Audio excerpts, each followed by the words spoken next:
Welcome to Wizards of the Tower. Roleplay. And in this episode, we're going to be talking about Rangers.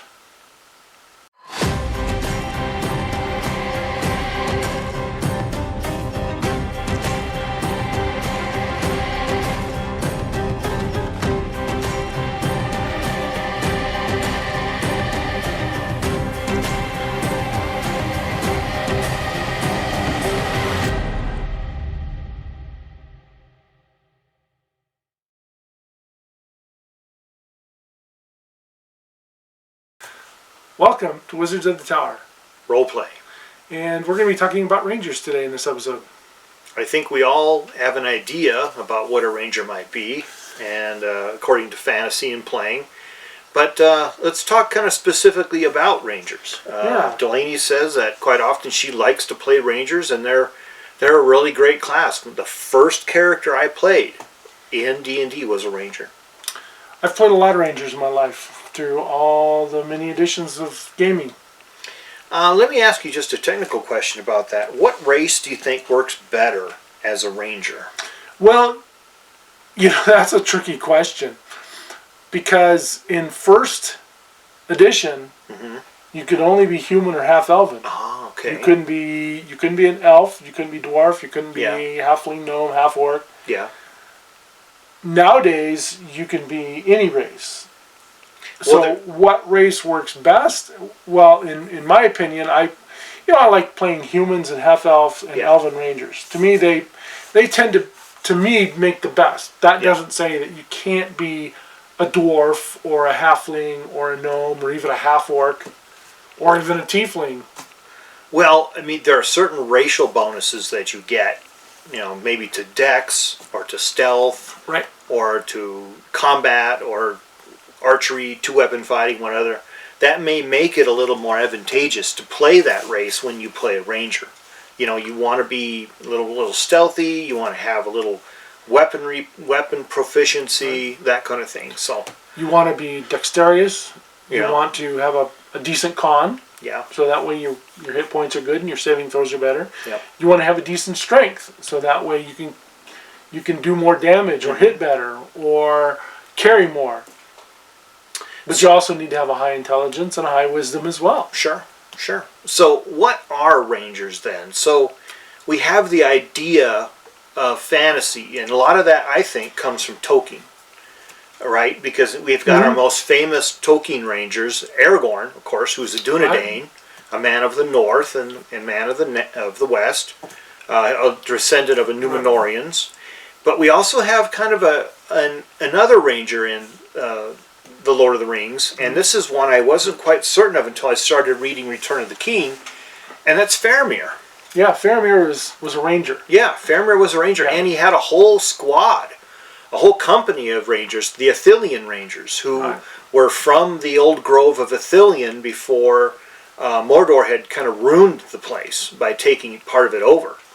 And so you actually have more descriptions of what a ranger would be in Return of the King, describing the Ithilien Rangers, than you do describing the Dunedains, than more so in Fellowship of the Ring, in my opinion. Right, but we know that Aragorn was a Dunedain Ranger because they refer to him as a Ranger of the North or the Dunedain Rangers. Yeah, he's one of those rangers, the guys who spend a lot of time out in the wild. They have various tasks. They could be scouts, messengers, they could be warriors, they could be trackers, they could be hunters, they could be warriors when called upon.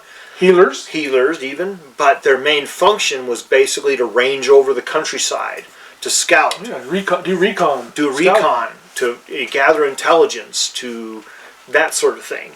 And I think that's why a lot of people are really attracted to playing with him, playing that character, because they seem to fit that role that a lot of us would like, that sort of Robin Hoodish kind of loner, kind of a following nature's path, that sort of thing. So it's kind of very romantic in a way to spend a lot of time in nature and the forests and everything.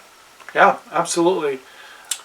Now, Rangers are different than rogues. Now, some people want to jumble them in there, but rogues, we know, like to pick pockets and steal, whereas Rangers nowadays, they actually have the skill of hiding and being in shadows and not being seen, But they also have the skills of perception, and they can even have skills of disarming traps nowadays. Yeah. I think it's very But it's more important. natural type traps. Yeah. I think it's very important to distinguish the two. They share characteristics from each other, rangers and rogues. And you can have a roguey ranger or a rangerish rogue, and that's not a problem, okay, if you want to multi-class or you want to kind of blur the two together. But it's very important to keep the two apart because, in my opinion, a rogue will always be a thief. Okay, and that's me. I'm old school in that sense. There'll always be a thief. Pickpocket, deception, Hide and shadow, sneaking around, skulking, that sort of thing. Almost like an assassin in a way. But a ranger, is this romantic idea we have of a wood strider. A person who's out in the natural world who somehow lives kind of a clean existence away from the hubbub of the dirty city. Yeah.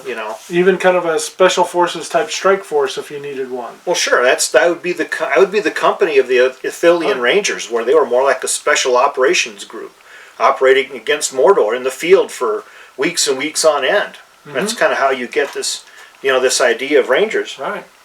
Now, what kind of weapons do Rangers prefer? Well, I'm gonna have a chance here to brag, and I know you can do that too with yours. So this is the first character I played in D&D, and this is Niederbeck, my ranger. So it's kind of hard, but we'll show a close-up of him. Now, see, he has a sword in his right hand, but he has a medium crossbow in his left. Okay, he's got his big green cloak that he can use for camouflage, and he's got his light armor. He's got a dagger and a few other things on him. But basically, I would never consider Rangers to be frontline fighters or meat shields. No. They just don't have the weaponry or the armor. What do you think about that? Well, they can be nowadays. Now, in previous editions, they weren't so much a frontline fighter. They were your scout. They had their tracking abilities, and their tracking abilities were based upon a percentile. It wasn't done by a skill or a d20. It was like 65%. And if they were indoors, they had to have observed the creature that they wanted to track. Mm-hmm. But as far as their weapons, swords and bows, axes, even possibly spears, daggers, scimitars, typical things like that. They weren't, using a falchion, things that were big and two-handed and bulky and two-handed weapons, or not that they can't, or using bec de corbin or glaive guisarmes or halberds or things like that, because those were kind of big and bulky and harder to hide when you're out in the wilds. Right.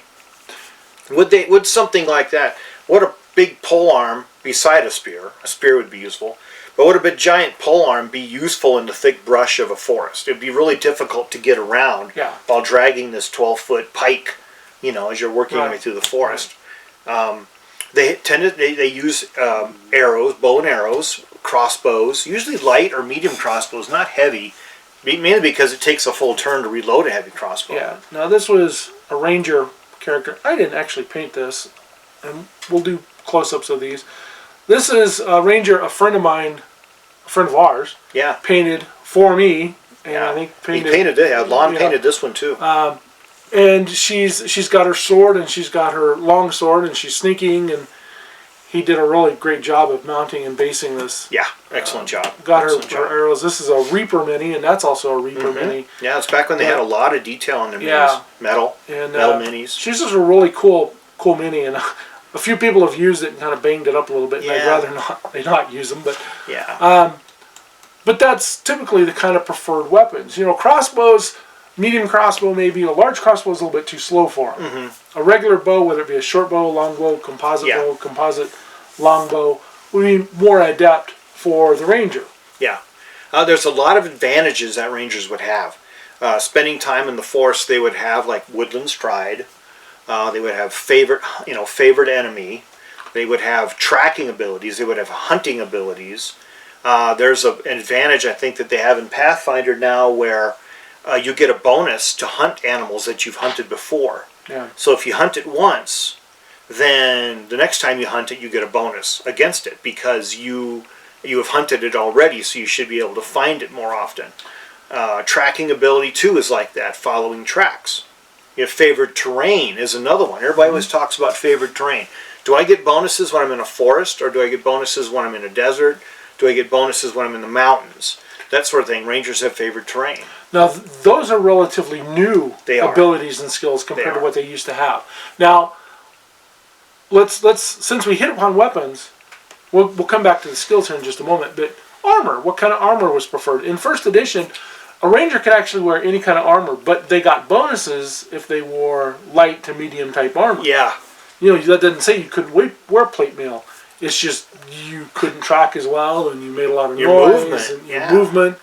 So you weren't at an advantage wearing those kind of armor. So light and medium type armors, whether it was leather, studded, chainmail, lamellar, hide armor, things that weren't heavy, that weren't bulky, that could possibly make a lot of noise.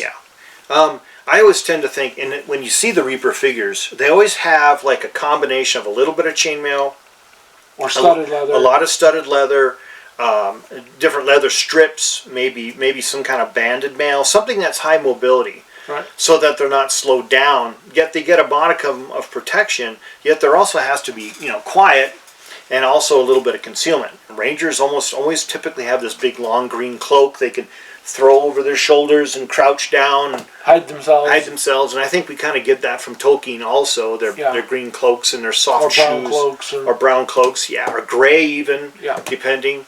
So, that's the kind of weapons and armor I think that they'd prefer. But now, throughout the editions, Delaney has a sheet where she was going to bring up the different sorts of stats as it's changed through the various editions. And we've talked about all, the various editions and through edition wars and things like that. But it's really interesting, the evolution of the Ranger. And I'll let Delaney talk more about that because she knows. It is. Now, Rangers, when they first came out in first edition, you had to have specific stats. So if you wanted to be a Ranger, you had to have at least a 13 strength, a 13 intelligence, a 14 wisdom, and a 14 con. You didn't have to have a high dex or high charisma. Okay. Now imagine rolling that with 3d6s. You can do it, but it's not easy. Yeah. And you didn't get bonuses for being a human or being a half elf. So what you rolled was what you got. And you didn't arrange it. So the way the old book had it was when you rolled your 3d6, that was your strength. And then the next one was your intelligence, and then your wisdom, and then your con, and then your dex, and then your charisma. So it must have been very dex, con, and charisma. It must have been hard to roll one up because if you didn't roll it correctly, you just end up playing a fighter. Yes, exactly. Oh, okay. First edition.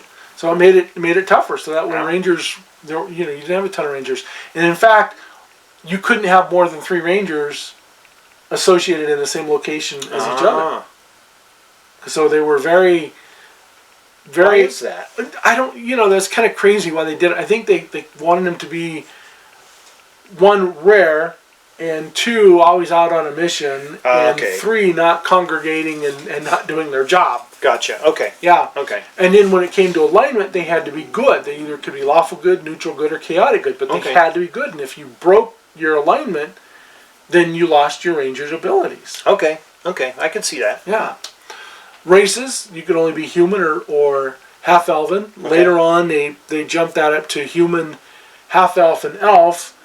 And then in 3.5, they opened it up to pretty much anybody. But elves and humans and half-elves got bonuses for being Rangers. Okay. All right. I can see that. Yeah.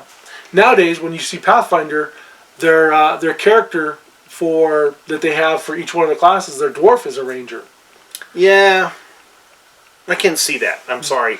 I just can't see Gimli, We dwarfs are natural sprinters. We're wasted over the long run. Yeah, it's like, okay.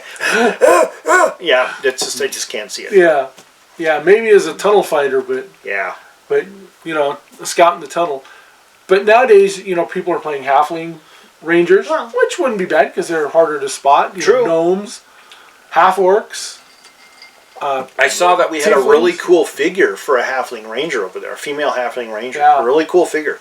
It was really neat. Yeah. So now, when it comes to races, any race can play a ranger. Sure. So let's go through the stats again, like we were talking about. What about second ed? So second ed, they had the same stat requirements. Okay. But in second edition, typically we were rolling 4d6, tossing out the lowest dice, and rearranging. So it was a lot easier to become a ranger. Okay. They could be human or half elven or elven.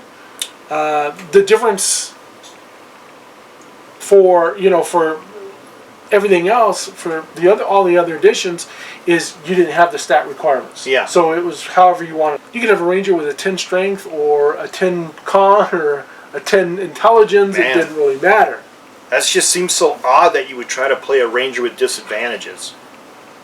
You know what I mean? It just seems odd. But. Yeah.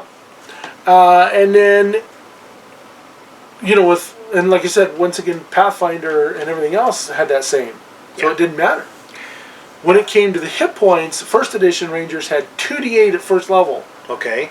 Plus their con. Right. Which made them actually the toughest character. Because you could start off with, 20 hit points at first level. Right, that's amazing. That's absolutely amazing. That's if you had an 18 con. Wow. Which is more than even a fighter. A fighter can only have 14 at tops. Wow. So they were a lot tougher when it came to hit points. But then every level after that, they got a D8. So the hit points would eventually catch up with a fighter and the paladin. Okay. In second edition, they went to the D10. Okay. Third edition was a D10. Mm-hmm. 3.5, they dropped to a D8, so they nerfed them. Yeah, and I remember that, specifically rolling up my ranger and being really disappointed that that character only had the D8 hit points. Yeah. And everybody else was rolling D12s and D10s, and I'm like, a D8, really? Well, same as a cleric. Yeah, the cleric. Or I mean, it's bad with a cleric enough, but a cleric can have, has its own armor spells. Yeah. So at that point, rangers have been dropped from what could have been a frontline fighter to a second line fighter. That's when they became more of a skulker. Right. Yeah. Then they started adding the skills of either bow or two-weapon fighting. Yep, yep. Again, sneaking into that rogue area when you come up with the two-weapon fighting stuff. And when it came to their skills, so tracking was, has always been a key thing. Right. But it's morphed on how it's done. It went from a percentile to a D20 system based upon your skills. Yeah, it's basically a D20 thing now that you roll for it. Kind of like you would for perception or anything else. Right. Yeah. And then spells, in first edition, they started getting spells at 8th level, and they got druid spells. And then at 9th level, they got a mage spell. I wondered what kind of spells they would get. Yeah. I know they had certain like animal handling sort of things or nature related spells. They didn't get those in first edition until later on. Okay. It was second edition when their spells started changing that some of that changed. Okay. Once again, a ranger in first edition at 8th level got druidic spells. Okay. And at 9th level got wizard spells. Okay. So they could cast both kinds. Right. So they'd get like one druid and one wizard, and then they'd get two druid and then another wizard. So it was like alternating. Okay. And then when third edition came out, that really all changed. Well, even second edition, they went from a druid spell to a cleric spell. And healing. healing. Yeah, healing. 1d4 or whatever. Yeah. And they started getting their spells at 8th level. Okay. Instead of at 8th and 9th. Okay. And then in third edition, or 3.5, then they started getting spells at 4th level. Fourth and it was level. clerical based. Well, it was their own list, but it was kind of from the list of cleric / druid. Yeah, they kind of mixed in. I remember that or even a because little bit of mage. During that time period, we were supposed to be playing second level characters, I think, if I look at my old sheet. And I remember looking at it thinking, man, am I going to make it here to 4th level so I can get like a healing spell or some kind of a other spell, light, or some kind of a 0 level spell or something I can do. Animal friendship. Yeah, see path or something like that, So it's kind of like they were trying to bring it back, and keep the character reasonably powerful for 3, But then in 3.5, it's just like they just crashed it, and I'm not ever sure why they did that. Yeah, and then of course in 3.5 is when they started getting into the more specifics. You're either a ranger based upon range, or you're a ranger based upon dual weapon fighting. Mm-hmm. So you didn't have the disadvantages of 2-weapon fighting. Yeah. Of plus, what was it? I think it's -4 typically if you're fighting 2-weapon, whereas a ranger would get a -2, or minus nothing, -2. Right. So if you decided to go as a 2-weapon fighter, you had advantages when it came to that. And I think it's in 3.5 when they brought out the concept of urban ranger. Do you remember that? Yes. And so everybody's like, what's an urban ranger? Is that just a rogue? It's like, well, kind of, but apparently you can follow tracks in the city. Yeah. And scout in the city. So I never really understood that. To me, it just seems more roguey. And again, that's kind of blurring the lines between ranger and rogue, which I'm not a fan of at all. But I think they were, the designers of the game system in 3.5 were just trying to appeal to more people, I think. I'm going to pretty much skip 4th edition because when I was looking through our 4th edition stuff, I really found it hard to find anything. Once again, Edition Wars, no charts. So it was really hard to try and put everything together. Even doing searches in a PDF that I have, I couldn't find what I was looking for. I'm sure some of you folks out there who played 4th might have a better idea of a ranger's role in 4th edition, but I mean, I could never really figure out exactly how that's supposed to go together in 4th. Yeah, 5th edition, they're kind of like the 3.5 edition, but you don't have all the skills. You're still tracking. You're still either ranged or animal based. Mm-hmm. So some of the kits they had is you're more animal based or more fighter based. So it's almost like they kind of want to morph them into more like a shaman or a druid area, kind of, or even a barbarian area. And I wouldn't say that so much, but where you have your animal friendship, whereas in 3.5 you actually started getting into some of that animal friendship and followers. Yeah, you could get in 1st edition, Rangers didn't have followers. Human followers or animal followers? Either. Oh, okay. Yeah. Yeah. Whereas in 2nd and 3rd and 3.5 and everything else, you started getting into having followers and having animal companions. That's right. I remember you always got to look in. That's like, do you want a raven? Do you want a hawk? Do you want a rat? You want a bear? Do you want a wolf? Something, a wolf or a fox, something like that. Yeah. Something to help you with your tracking abilities or your natural path abilities. Yeah, companion. Now in Pathfinder, you had your choice of either, when you got to the right level, of either getting the animal companion or you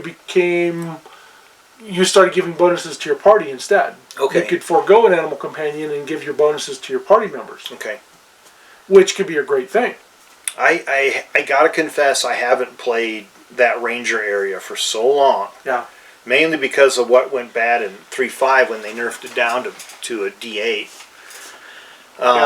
And then the few times that I've tried to play... But everything else has bumped it back up to the D10. Well, that's true. Yeah. That's true. And then the few times that I've tried to play that kind of a character, we've played in games where it just was not appropriate to have a ranger. It's been more urban, it's been more dungeon crawls. Yeah. You just really don't want a person who's more of a naturopath crawling through a dungeon for 12 sessions. They can do it, but that's just not their territory. That's not their territory. You can have your ranger in your wilderness, but in a dungeon, they've been relegated from being what they are, the scout, and finding, going out and searching ahead of the party and keeping an eye out for enemies that are going to attack or traps that might be out in the nature, or weather, or finding out weather. Yeah. Natural-based skills, and in a dungeon, you've taken them away from that. Yeah. Now, once again, you could have an urban or a dungeon ranger, which is where I guess a dwarf would fit in, but... That's a dwarf tunnel fighter. Or a dwarf ranger in a tunnel. I guess a tunnel system or a cave system, sure. Yeah. And that leads us to how to play a ranger in the different editions. Well, we play Pathfinder, and I'd be interested to know, to those people who play 5th edition, how they play a ranger in 5th edition. Do you want to play them as an urban ranger? Do you want to play them as a wilderness ranger? Do you want to kind of mash them up with a rogue? How do you feel about that? Do you want to play them as a dolphin ranger? I want to play a dolphin. Our ongoing joke. Yep.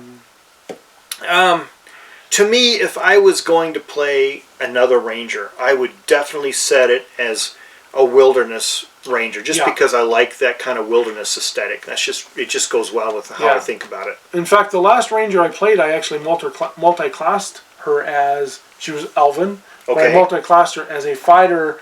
I started off as a ranger for 2 levels, and then at 3rd level I went to a fighter, and then at the next level I went back to a ranger, and then a fighter. And so her skills as a ranger, she was a ranged weapons fighter. Yeah. But when she went into the fighter, she took the feats of 2-weapon fighting. Yeah. So she was picking up both of those, and I guess you could kind of call that a min-max or power gaming. Sure. But it was a power gaming type game. It was. But it really made her an effective fighter, being able to fight 2 weapons or to stand back and start firing all these arrows into the enemy when it needed to be. Yeah, I remember that. She was a very, very effective fighter. Yeah, Ducat. Yeah, Ducat, yeah. Yeah. My fighter in our current game that we're almost going to finish up is really kind of more like a ranger fighter in a lot of ways, but it's because of the circumstances that they're in, ranging through the wilderness, that my fighter character has picked up a lot of ranger attributes, hunting, tracking, that sort of thing. And she has some bonus feats that help her with tracking and hunting, which I've taken specifically because we are in that certain situation. Yeah, she's fighter in name only, but ranger in skills. Pretty much. I mean, because we spend most of our time in the wilderness, it works out well. Yeah.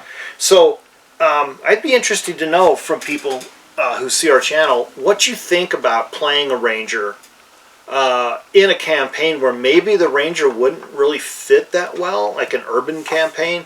Would you try to adjust your ranger to fit in that kind of campaign, make them more like a rogue, more like an urban ranger? And skulking around the corner. Yeah. And now here's another idea. It's like, would rangers in other terrains, deserts, swamps, the ocean, frozen tundra, something like that. Jungles. Now, would that work? And have anybody played ranger characters in those kind of different environments? It'd be interesting. Or skilled with those different environments. Because in 3.5 and Pathfinder, at least, you have your favorite terrain. Favorite terrain, exactly. And there's a whole list of favorite terrains. There's quite a lot of them in there. It's not just wilderness or woods or forest or mountains. It's a whole lot of favorite terrains. And so, I'd be interested if anybody had ever played a ranger in an alternate sort of terrain like that. So, we're going to end this episode of Wizards of the Tower. Roleplay. And we hope you like, share, subscribe, spread the word, leave a comment. We'll always reply to every comment. If you don't have nothing nice to say, though, don't say nothing at all. So anyway, we're going to end this episode of Wizards of the Tower. Roleplay. And may all your adventures be epic. And keep on rolling. Thanks folks.